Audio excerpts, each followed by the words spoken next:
Sa video ito, ituturo ko sa inyo kung paano i-register ang inyong SSS number online para magkaroon ng user ID at password. Kaya tara, samahan niyo ko at panoorin natin ang video na to. Pero bago yan, sa mga hindi pa nakasubscribe sa akin, kayo na ang bahala. So unang gagawin natin, punta lang tayo sa mga search engine na ginagamit natin kagaya sa akin Google Chrome at pagkatapos i-type lang natin ang sss.gov.ph.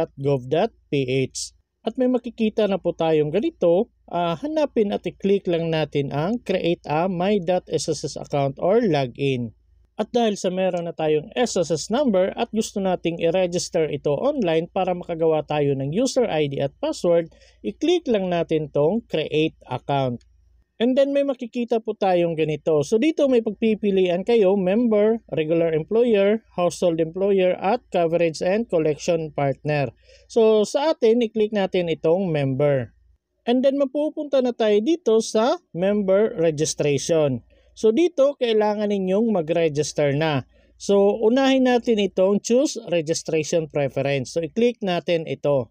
So dito may pagpipilian po kayo itong savings account number, UMID card, employer or household ID, payment reference number, date of loan, transaction number and UMID, check number of any monthly pension. So para magkaroon kayo ng user ID at password, make sure na meron kayo nito kahit isa sa mga registration preference na nandito. So una is yung savings account number. So itong savings account number guys, dapat nakaregister na ito sa inyong SSS account. So kung hindi nakaregister, so hindi kayo pwedeng gumamit ng savings account number. Dapat nakaregister po talaga. At ang pangalawa ay ang UMID card. So kung meron na kayong UMID card guys, pwede ninyong i-click yan. Tapos pwede kayong pumili kung ano yung ilalagay ninyo. Pwedeng mother's maiden name or yung PIN code na nasa UMID card. Pero kung wala kayong UMID card at employed naman kayo, pwede nyong gamitin itong employer ID. So, kailangan ninyong tanungin yung employer ninyo kung ano yung SSS employer ID nila. So, yun yung gagamitin ninyo para makapag-login kayo. At ang sunod ay ang payment reference number. So, itong payment reference number guys, for example, nakapagbayad kayo ng contribution ninyo, tapos may makikita naman kayo or makukuha na payment reference number. So pwede nyo pong gamitin yung payment reference number na nakuha ninyo nung nagbayad kayo. At sunod itong date of loan. Kung meron kayong existing loan guys at alam nyo kung anong petsa kayo nag-loan dati, pwede nyo pong i-click tong date of loan tapos ilagay nyo po yung date kung kailan kayo nag-loan. At sunod itong transaction number in UMID or personal record. So for example, nakapag-apply kayo ng UMID card pero hindi pa dumadating yung UMID card ninyo at meron kayong transaction number sa pagkuha nito, pwede nyo pong gamitin yan at ito yung gagamitin nyo as registration preference. At ang panghuli ay ang check number of any monthly pension. So dito kung meron kayong tinatanggap na monthly pension gamit ang cheque, pwede nyo pong gamitin itong check number of any monthly pension. So make sure guys meron kayo kahit isa sa mga registration preference na nandito para makapag-login kayo. Kasi kung wala kayo kahit isa sa mga registration preference na yan, hindi po talaga kayo makagawa ng user ID at password online. So ang ma-advise ko sa inyo kung meron kayong SSS number at gusto ninyong mag-login online tapos wala kayong registration preference kahit isa sa mga nandito, ang pinakamadaling kunin dito ay yung payment reference number. So ang gagawin ninyo, punta lang kayo sa pinakamalapit na SSS branch sa inyong lugar tapos magbayad kayo gamit yung SSS number ninyo. So kahit isang contribution lang guys, meron na kayong makukuha na payment reference number. At yun na po yung gagamitin ninyo as registration preference. So kagaya sa akin ngayon, ang gagamitin ko dito ay payment reference number. So ito po ang i-click ko. At dahil sa payment reference number yung ginamit ko, so ilalagay ko dito yung payment reference number na nakuha ko kay SSS. So ganito po yung resibo na nakuha ko nung nagbayad ako ng contribution kay SSS. Tapos nandito yung payment reference number. So ito yung ilalagay ko dito. At kung nalagay nyo na, so i-double check nyo na lang maigi kung tama yung nilagay ninyo. At pagkatapos, punta na tayo dito sa baba sa paglalagay ng account information.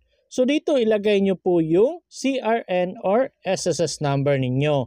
At dito naman sa gilid, ilagay nyo po yung mobile number ninyo. So make sure guys, yung mobile number na ilalagay ninyo, yun po yung mobile number na nakaregister sa inyong SSS account. And make sure guys, active pa itong mobile number na ito at nakaka-receive ng text kasi magsasend po sila ng OTP. So kung hindi na, iba na yung mobile number ninyo, kailangan nyo po talagang pumunta sa SSS branch at ipa-update yung mobile number ninyo. So dito naman tayo sa baba sa paglalagay ng email address at confirm email address. So make sure guys, yung email address at confirm email address ninyo dapat magkaparehas yan. And make sure guys, same pa din, yung email address na ilalagay ninyo dapat yun din po yung nakaregister sa SSS account ninyo. Kasi kung hindi ito ang nakaregister sa SSS account ninyo, hindi po kayo makaka-proceed. At hindi po magkakatugma yung mga records nila. So dapat yung mobile number at email address na ilalagay ninyo, yun din po dapat yung nakaregister sa inyong SSS account. At make sure guys, yung mobile number at email address na ilalagay ninyo, active pa yan at nakaka-receive pa ng text at email. Kasi may isasend po sila na OTP sa inyo. So kung alam nyo pa yung mobile number at email address na ginamit or nakaregister sa inyong SSS account pero hindi nyo na nabubuksan or hindi nyo na marireceive yung OTP, useless din, hindi din kayo makaka-proceed. So mas maganda kung hindi na active, ipa-update nyo po muna sa SSS branch bago kayo mag-register online. At sunod dito na tayo sa baba sa paglalagay ng prepared user ID at confirmed prepared user ID. So ito yung gagamitin ninyo guys once mag-login kayo sa inyong SSS online account. So dapat alam na alam nyo po yung prepared user ID ninyo. So gagawa kayo ng sarili ninyong prepared user ID. Dapat daw yung gagamitin ninyong user ID ay yung 8 to 20 characters. Dapat may number at letra. At dapat walang special characters except lang sa underscore. So makikita nyo naman po dito sa baba yung number of characters at itong format. So kung may bilog na yan, kagaya nito, so ito may bilog na lahat. So ibig sabihin yan, tama po yung prepared user ID na nilagay ninyo. So kagaya sa akin, Dubs1234, sa example lang po yan. So mas maganda guys, unique yung prepared user ID ninyo para wala po kayong kaparehas. At dapat kung ano yung nilagay ninyo na prepared user ID, dapat katulad din ang ilalagay ninyo dito sa confirm prepared user ID. At kung okay na, punta na tayo dito sa baba sa paglalagay ng prepared password at confirm prepared password. So make sure guys, magkatulad yung password na ilalagay ninyo. So dapat yung password na gagamitin ninyo or ilalagay ninyo dapat nasa 8 to 20 characters. Dapat merong maliit na letra, malaking letra, dapat may number at dapat meron ding special characters kagaya ng mga number sign, underscore, asterisk, ganyan, dapat meron po. At kung okay na at na-review nyo na lahat, pati yung registration preference na ginamit ninyo, at dito dapat tandaan nyo yung user ID at password na nilagay ninyo kasi ito po yung gagamitin ninyo once mag-login na kayo.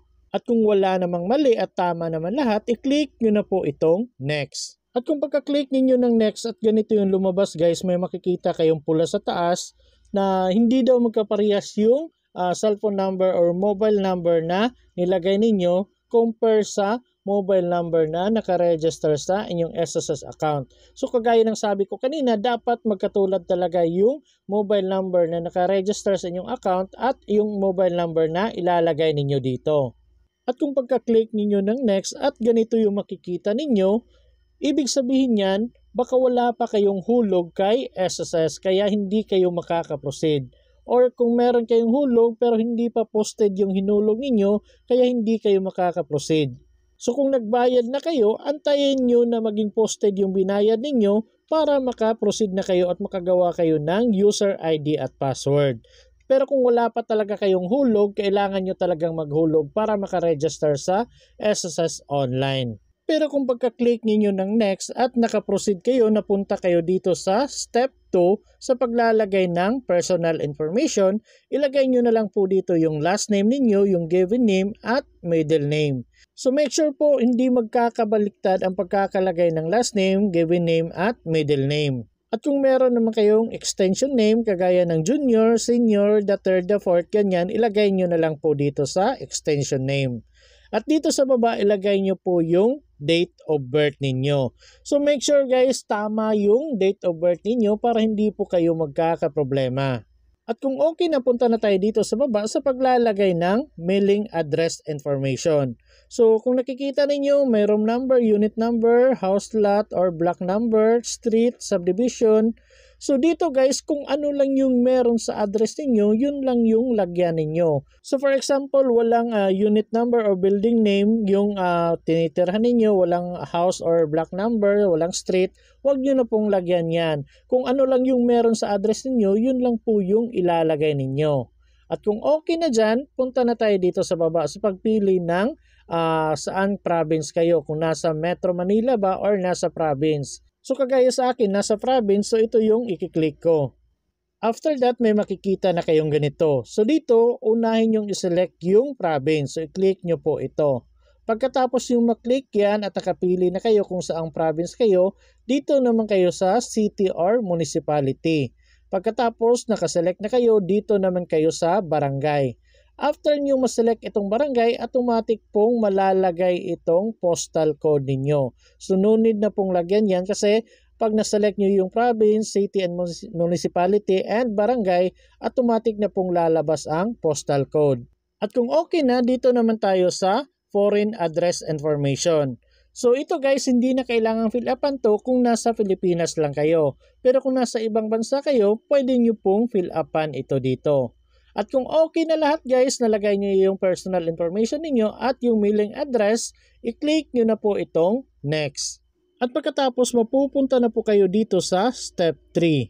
So dito kailangan nyong i-review lahat ng mga information na nilagay ninyo kung tama ba lahat yung nandito.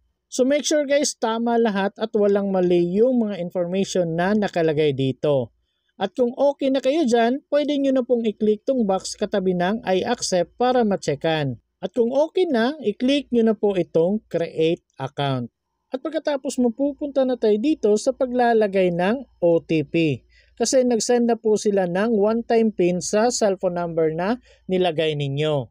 So kagaya ng sabi ko kanina, dapat active at nasa sa inyo yung mobile number na nilagay ninyo or nakaregister sa inyong SSS account kasi magsasend po sila ng OTP. At kung pagkadating ng mga ilang minuto guys at wala pa kayong nare-receive na OTP, pwede nyo pong i-click itong resend OTP. Pero kung meron na kayong na-receive, ilagay nyo na lang po dito at i-click nyo na po ang proceed. At pagkatapos kung may makikita kayong ganito, so ibig sabihin may problema po sa system nila. So ang maganda ninyong gawin, ulitin nyo po yung buong process. Pero kung okay naman lahat, mapupunta na po kayo dito sa step 4. So dito may makikita kayong complete na yung member account registration ninyo. At successful na daw yung pag-register ninyo. So dito i-click nyo na lang po itong back to login. At pagkatapos mapupunta na po kayo dito sa paglalagay ng user ID at password. So make sure guys, yung user ID at password na nilagay ninyo kanina, yun po yung ilalagay ninyo dito. At i-double check nyo pong maigi na tama lahat yung nilagay ninyo. At kung okay na, i-click nyo na po ang sign in. At pagkatapos kung maklik yung sign in, nagulat ako kasi ganito yung lumabas, invalid user ID or password. So akala ko may problema yung pag-register ko. So kung ganito yung lumabas sa unang sign in ninyo, huwag na kayo munang mag-sign in ulit. So antayin nyo po muna mga ilang oras bago kayo mag-sign in para hindi po malak yung account ninyo. Sa akin, tinry ko mga 3 to 4 hours after kong makapag-register at nung pagka-click ko ng sign in, ganito na po yung lumabas. So dito may makikita tayong one-time PIN through SMS. So dito i-click nyo na lang po itong get PIN. At pagkatapos mapupunta kayo sa paglalagay ng OTP. So antayin nyo pong mag-text si SSS sa inyo. Pagkatapos kung may na-receive na kayong text at nandun na yung OTP, ilagay nyo na lang po dito. Then i-click nyo ang login. And then may makikita na po kayong data privacy notice dito. So basahin nyo na lang po yan, scroll down nyo na lang po hanggang sa makita nyo tong I agree. So i-click nyo na lang po ito. So ganun lang po kadali guys at makakapasok na po kayo sa inyong SSS account online. So dito marami na kayong pwedeng gawin. At kung gusto niyo malaman kung paano gamitin to, may video na po akong ginawa dyan kung paano gamitin yung bagong website ni SSS.